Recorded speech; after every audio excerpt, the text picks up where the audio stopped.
Hello again, and welcome to Cisco's Inside Product Series. We have some very exciting guests today. So we've got Tom Gillis, who runs our data center and security business.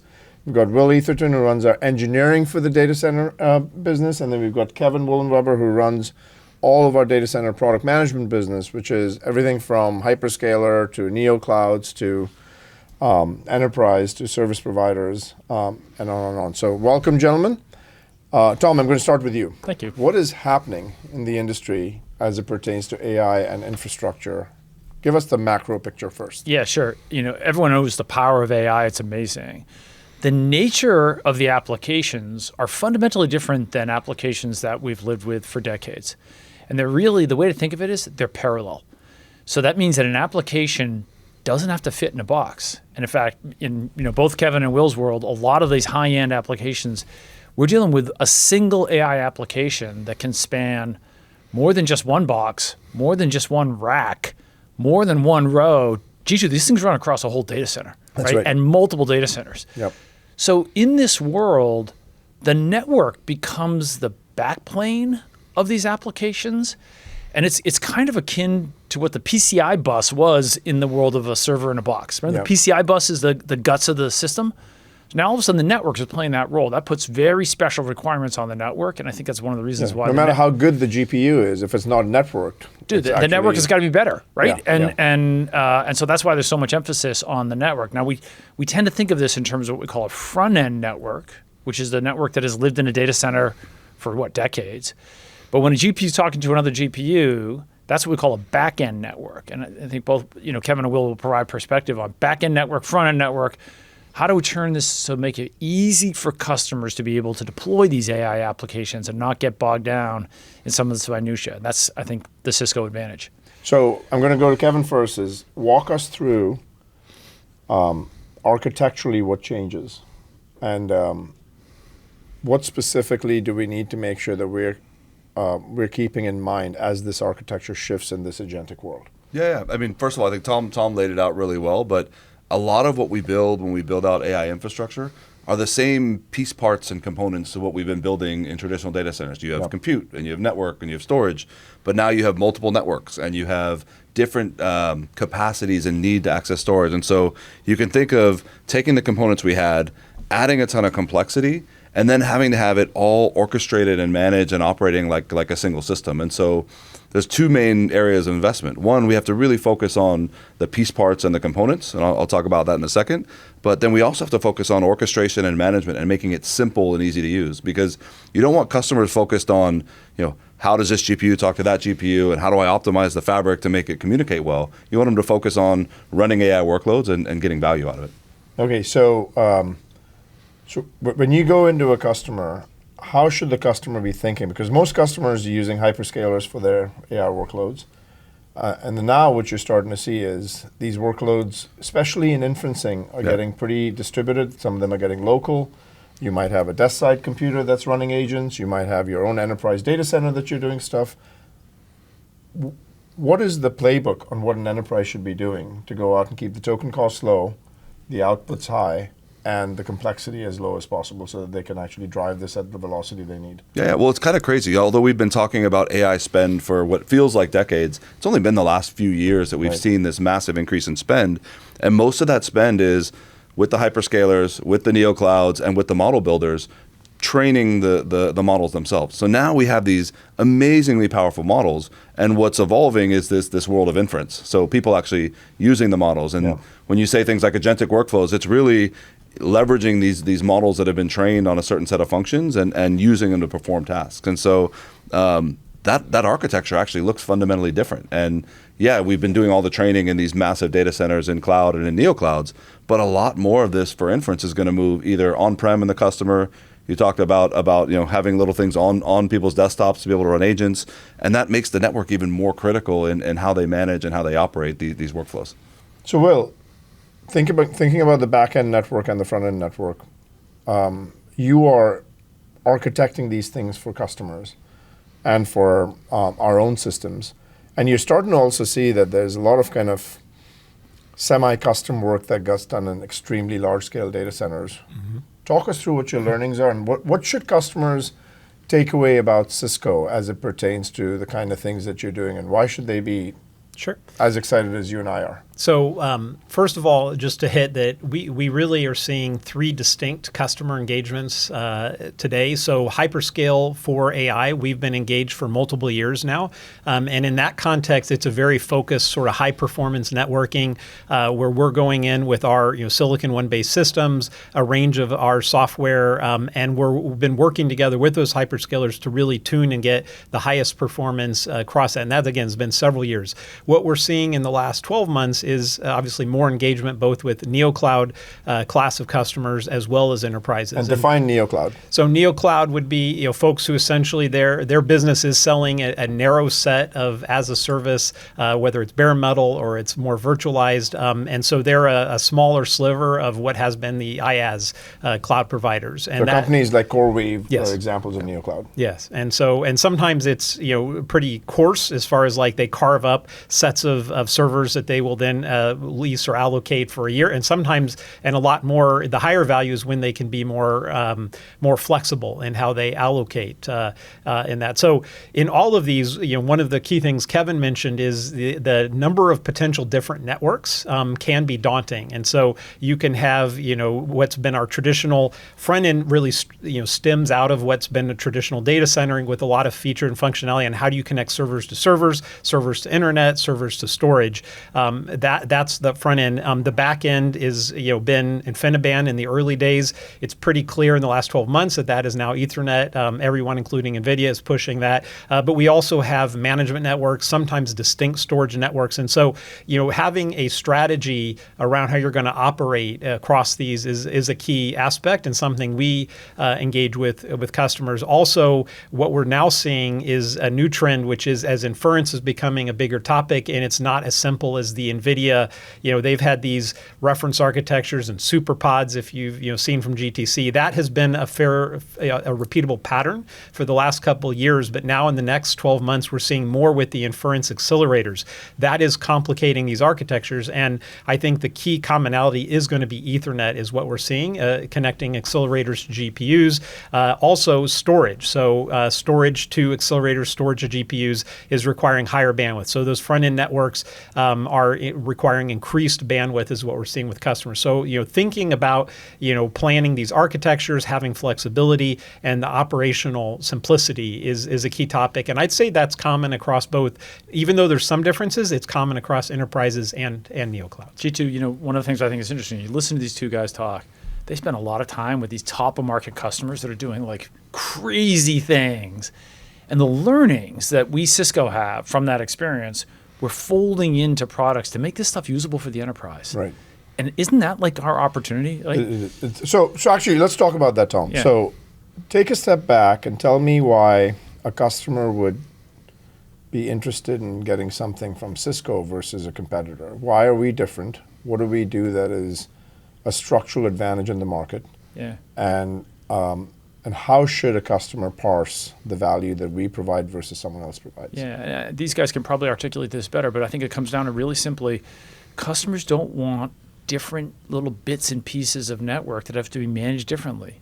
Right? Historically, we've seen that. Remember when telephones were totally different networks? Ultimately, Ethernet subsumes it, and customers want a single set of management, a single set of hardware that can run all this stuff. And I think that's our opportunity: is these back-end networks, front-end networks.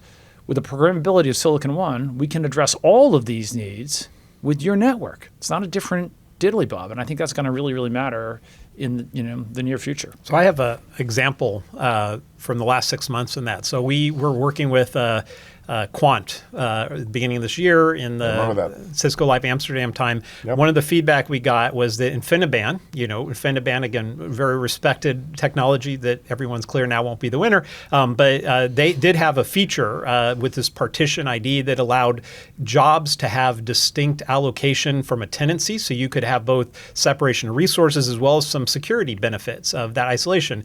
And the feedback we were brainstorming with them, it'd be great if Ethernet had that, and obviously there should be nothing that InfiniBand has that Ethernet doesn't have. So we went and architected that, and then we were actually able, with Silicon One P4 programmability, to add that feature in our Silicon One software layer. Since February, we then added that into our Nexus OS layer. We then added in a top level for configuration and visibility into Nexus Dashboard. And actually at Cisco Live recently, we were able to show that feature. And that is actually, we've had interest both from neoclouds, where they want to have tenancy, where the first layer of tenancy is my customer. Second layer of tenancy could be, job ID that they're working through. But there's also enterprises that want to have, some layer of separation. And so this is a very specific example, but I think it really helps illustrate that full Cisco stack, and also the agility that we can move at when we have all those pieces together versus, hey, we have to go to another company and work with them on the silicon side, or if it's a fixed chip and it takes 2 years to spin that. So I like that example. So I just want to make sure that I put some emphasis on what you just said, because it's extremely important. One of the big reasons that at least I've seen customers wanting to do a great deal of work with us is we are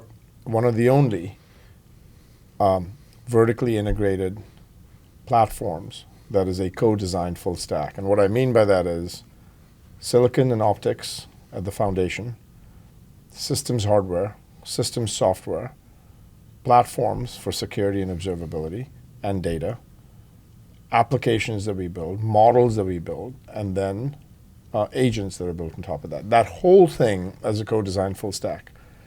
And what you just articulated was the fact that you were able to deliver that was because of the fact that we actually built every single component of it. So we're almost like the Apple of the infrastructure world, where we build the hardware, we build the software, we build the chip, and all of them just kind of are designed to work with each other. And the way that they work well is so magical. And because we work with the largest of the largest customers, which are the hyperscalers and neoclouds and sovereign clouds, and service providers, we're able to take all the learnings from there, to your point, Tom, and then make sure that you can take it all the way to the enterprise. So that's at the highest level. Now let's go into the details. What were, in your mind, Kevin, because you're the product guy that's setting the direction for our data center, the key priorities that you wanted to go drive on our entire data center business, and let's specifically talk about enterprise here. Yeah. So what are we doing on the enterprise? Firstly, what do you see as trends in the enterprise, and what specifically did you say you wanted to go out and prioritize? How was that delivered, and what's next?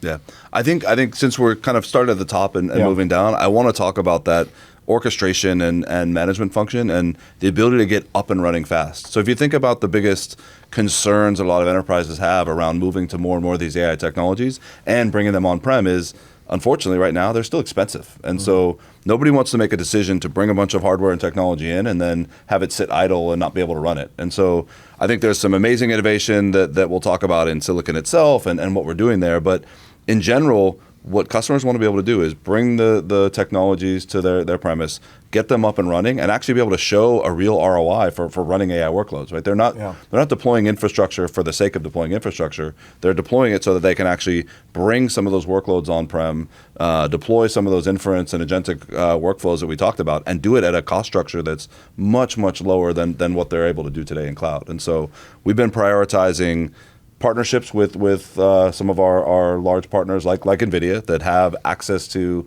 many of these AI technologies, but then bringing our simplification of the network. We've been building networks for over 40 years now. And the network started with two professors that were trying to get computers to talk together, and this is just a extrapolation of that problem space. And so give me a set of priorities that you actually set up to say, these are the things that so it seems like one of them was, okay, simplify the management. Yeah. And you've done the simplification of the management in a multitude of different ways, because you've said Nexus Dashboard and ACI got converged. Well, think about it that way. Like, take the same technologies they're already building those front ends with today and extend them to AI, so that if they want to start to run AI workloads, it's not bringing in another networking technology, another operational tool, and another set of experts that have to go figure out how to make that work. They can just extend the existing network infrastructure they have, and so their experts that run the network today can run that AI infrastructure. And then you also made sure that that was fully integrated into Cisco Cloud Control, which became our unified management plane. And Will, you were one of the spiritual leaders internally of making that happen. Walk us through the calculus on that. Why did you do that? What was so magical and important about it? So I think the key, and we've been working, as you mentioned, to bring the Nexus portfolio together. When we go cross-domain, some of the big gaps Cisco has historically had, it's not just about a UI interface.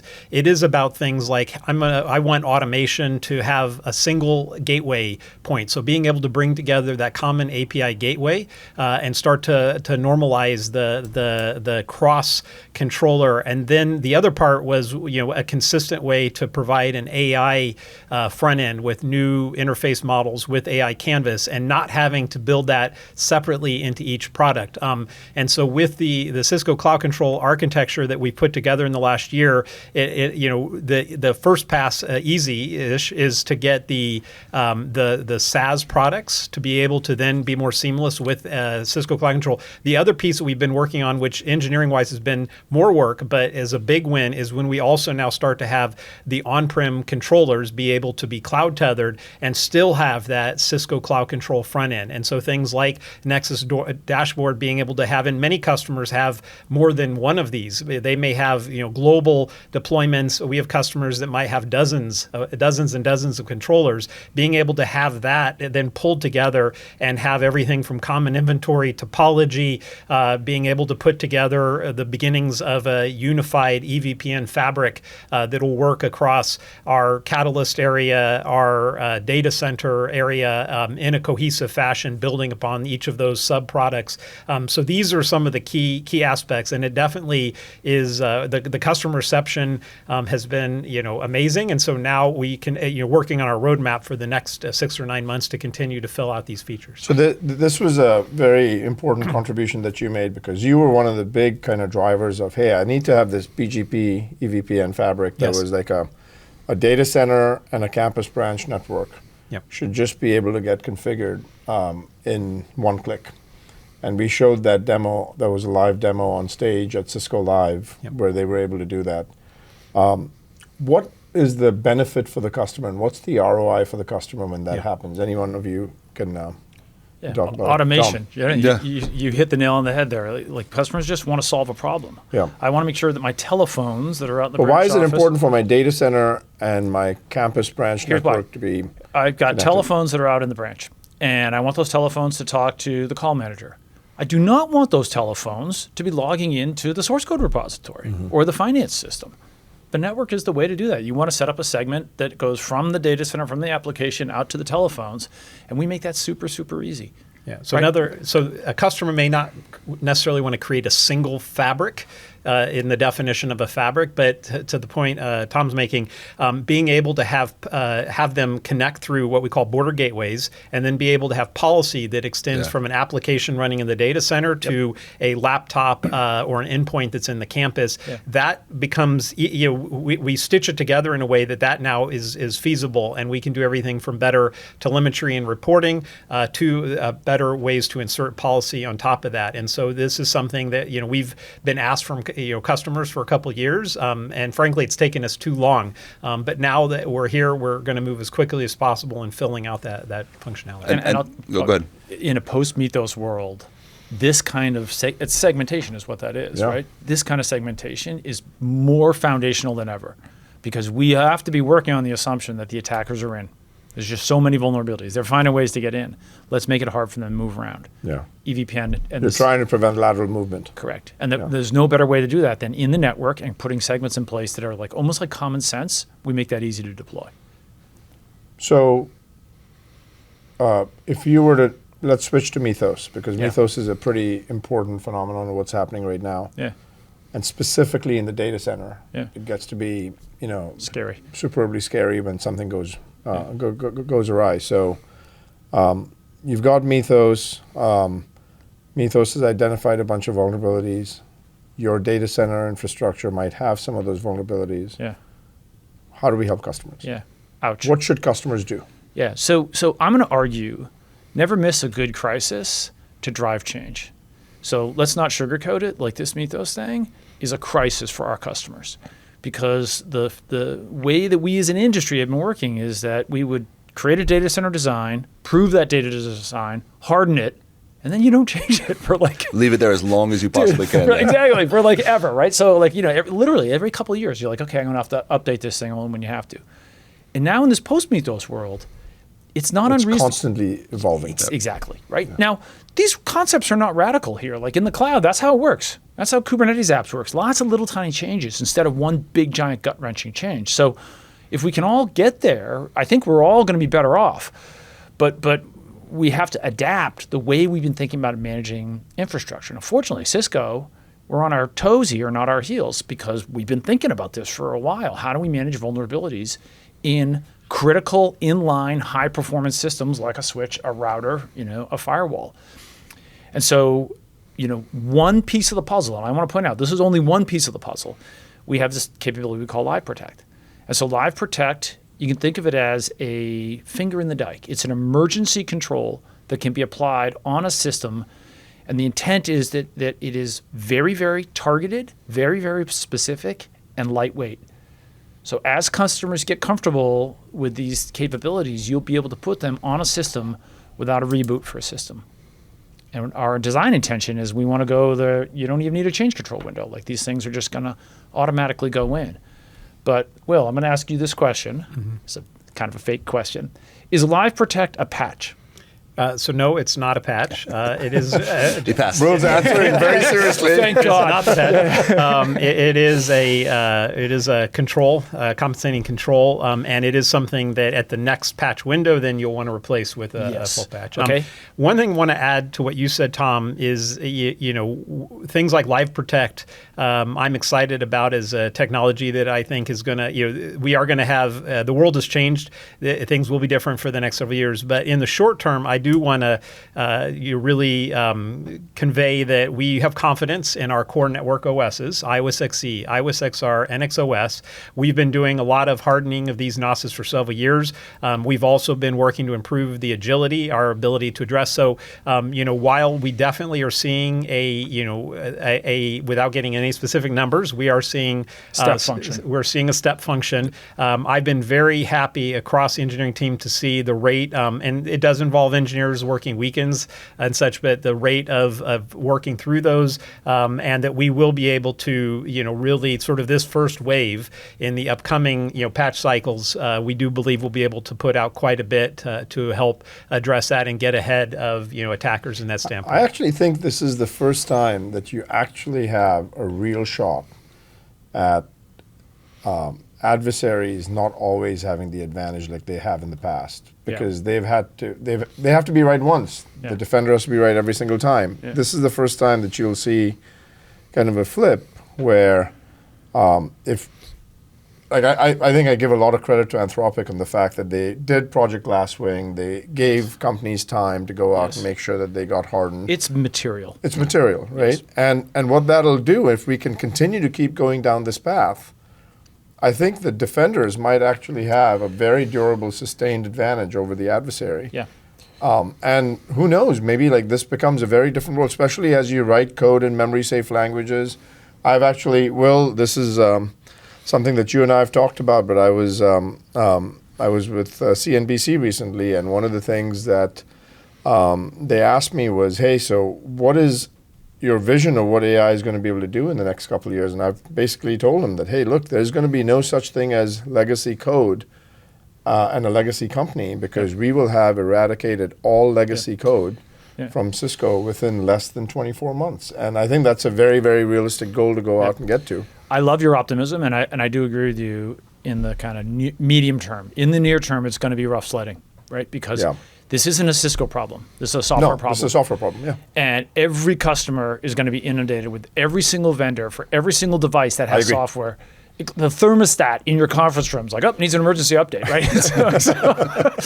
So it's going to be crazy. And I think, I'm proud of the fact that Cisco is, I think, leading the industry here, and we're trying to bring a mindset shift, which is CI/CD, cloud principles, lots of little changes, not this once, every 2-year giant gut-wrenching change. So Live Protect is a bridge between more frequent updates. but it is not the complete answer, right? It's just a temporary kind of like emergency measure. The right answer is more frequent updates. And what I think I'm really excited about is the work that I've seen Anurag and team are doing with digital twinning. Anurag is our leader who runs the workplace technologies Yep. business. And DJ and team who runs the AI. We have an AI agent that is a CCIE, right? And so if we can use this to help streamline and automate the automation and the upgrade process, take this in totality, better quality software, right? A goods foundation that we're starting from, Live Protect bridges the gaps, and then AI-powered more frequent updates. That's how we get ahead of the attackers. Yep. Infrastructure that isn't running 2-year-old vulnerabilities, right? But it's moving more like your iPhone. When's the last time you updated your iPhone? I don't even know. I don't even know because it's like it just It just doesn't. worked. Yep. Right. Yeah. Yeah. Yeah. So Kevin, what are you most excited about on the things that you've built, and what are you most excited about the things that you're going to build? Yeah, I mean, we actually haven't talked as much about the deep infrastructure components, but I've been doing this for decades at this point, building high-end systems at Cisco, all hardware-based forwarding. Piece of trivia, because Cisco is the only job you've had, right? Cisco is the only job I've had, and I've We're been going to here keep it that way. for parts of 4 decades. So I'm looking to get to 5 decades soon. So. But you're only 25. Like, how does that even work? Started really young. No, so if you think about these infrastructure components, we used to build a new chip every 4 years, and it would take us 10 years to roll it out across these companies.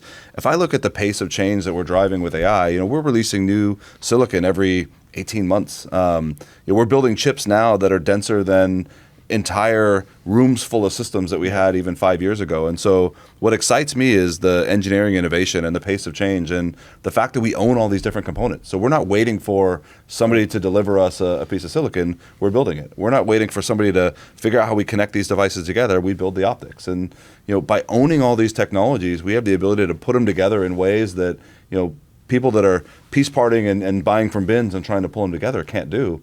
And then on top of that, I can grab security technologies and bring those in and bring networking and security together in ways that you can't if you're just binning parts from a store. And so I really am excited at what we've done. I'm excited at the growth that we've seen, but the next couple of years is going to be an immense amount of growth and an amazing pace of change. And we feel like we have a lot of the tools to drive that. Let me tease a topic here. Jeetu, you made the analogy of because Cisco owns the silicon, the software, the system, all the way up the stack, has that sort of Apple feel. And boy, remember the SE30, right? It was back in the day. It was just a beautiful machine because of that level of integration. So I'm going to argue that our switches, you can see it and feel it, touch it today. You use a Nexus switch, it's because of the programmability and the optics and all of that. But when you take things that you talked about, I'm going to argue the next kind of unit of measure here, it's the whole rack. I think that in the time frame, Kevin, you just talked about, like customers are going to buy data center by the rack. You don't piece them together out of boxes anymore. There's going to be liquid cooling. They're going to have these direct to optics, and so that. Talk about Secure AI Factory for a second. That's the answer, right? Okay. So our version of the rack is a Secure AI Factory. It is the compute, the network, the storage, and importantly, the network services. And what's the number one network service, in my opinion? Firewall. Firewalls are a pain in the neck. They're cumbersome. They're hard to use. We just make it magical and easy and built it in there. And then load balancing. And Cisco has all these pieces. And things like the security for agents and AI defense and observability and that entire stack. And so how real is that? And when does, how do customers go about buying it? I mean, first of all, it's real. It's deployable today. We have customers that are buying these technologies and building out data centers today. Going back to the ease of use thing, what we've tried to do is build these concepts of pods and put things together in groupings that allow people to deploy for training workloads or inference workloads and give them a blueprint for exactly how to roll that out. And so it's something that we see deployed today. We're going to see even more of as more and more of this infrastructure moves on-prem. Yeah, Splunk pods. Yeah, right? Yeah, exactly. Yeah. People were deploying a lot of Splunk, and they needed AI, and so we put that together into a blueprint, and it's off and running. So it's... So here's a question I'd have for the three of you. What are questions that you would wish customers would be pondering more and asking more about? And where do you think Cisco is most misunderstood? So one that I've seen in discussing with customers is that they view that the template that NVIDIA's had now for a few years, which has been a good, the SuperPod, it's been a sort of just rinse and repeat motion, that is going to be the de facto moving forward. And they look to existing solutions that have been out in the market for a while often. The question that it's the time to ask is, how are things like the new inference architectures going to change that? And what we're seeing is, there's a range of new inference accelerators, not only NVIDIA with Grok, Cerebras, a range of other companies, and how you put together the GPU with that inference means that you need to have flexibility in the architecture. It means that even where the final unit might be a rack level to what Tom's saying, but it might not be, for instance, a full NVL72 with the scale up going to the hundreds of GPUs in one shot.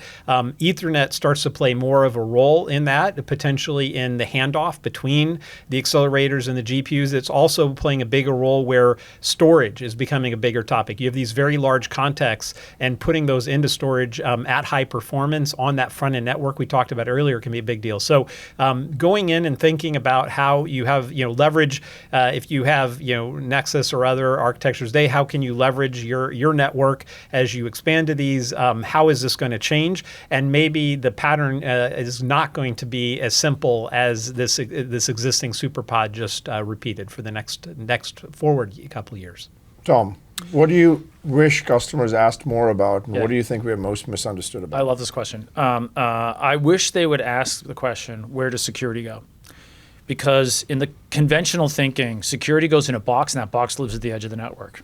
It's usually called a firewall. Firewall, IPS, fancy box.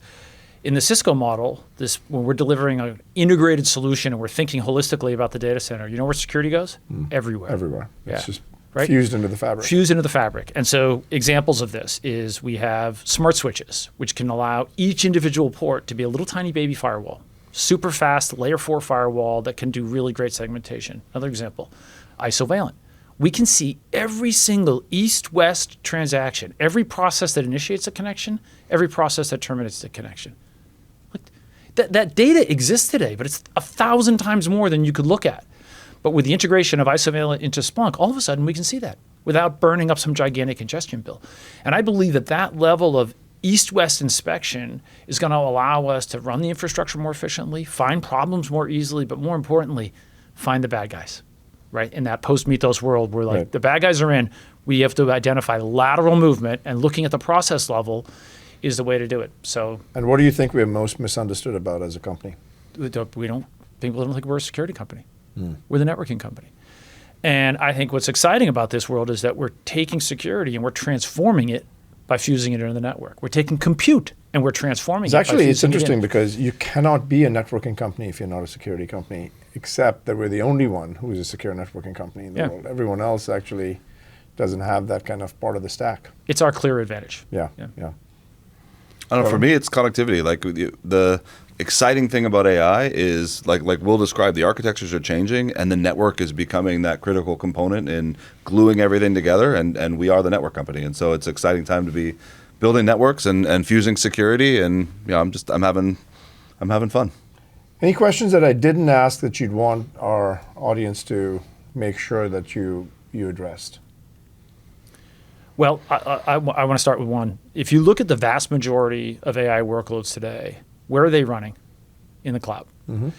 And if you look at kind of the life cycle or adoption from kind of a business standpoint, we're in that kind of early adopter phase. Jeetu, you were right on the tip of the spear. You were the first guy with AI coding, everybody go, right? You literally flogging us, go. And then we got the bill, and it was whoa, stop! No, we haven't stopped. I know, but it's stopped. All of a sudden, but you're seeing that in industry. There's a move towards optimization, right? And so and I think that the right answer is going to be very much of a hybrid model where there's some tasks you want to put on the fancy latest and greatest model, but there's other tasks that are super valuable tasks, like implementing dark mode. Do you need the frontier model for that? No. And so understanding tokenomics, understanding what things cost, and then having the ability to kind of blend an on-prem open weight model with these frontier models, to me, that's the only answer. And Cisco's uniquely positioned, I believe, to deliver. And on you that. have to have inferencing everywhere. It can't just be in the data center. It has to be That's in your super desk. It exciting. has to be- Super yes, exciting. That changes everything when the inference is at the edge. Correct. In addition to the data center. Yep. Yep. Well, gentlemen, thank you again. And I have to say that what the teams are doing right now is a proud moment for Cisco. And thank you for all the leadership that you've all shown. And I think we are just getting warmed up. We're just getting started. There's so much more that we're going to do. And the pipeline that we have from the chips to the agents is nothing short of spectacular. So Yeah. while Stay tuned. people are like, well, can Cisco keep this up? I'm like, we're only going to accelerate it. Yep. So, Yep. thanks again. Yep. All right. Thank Thank you. you.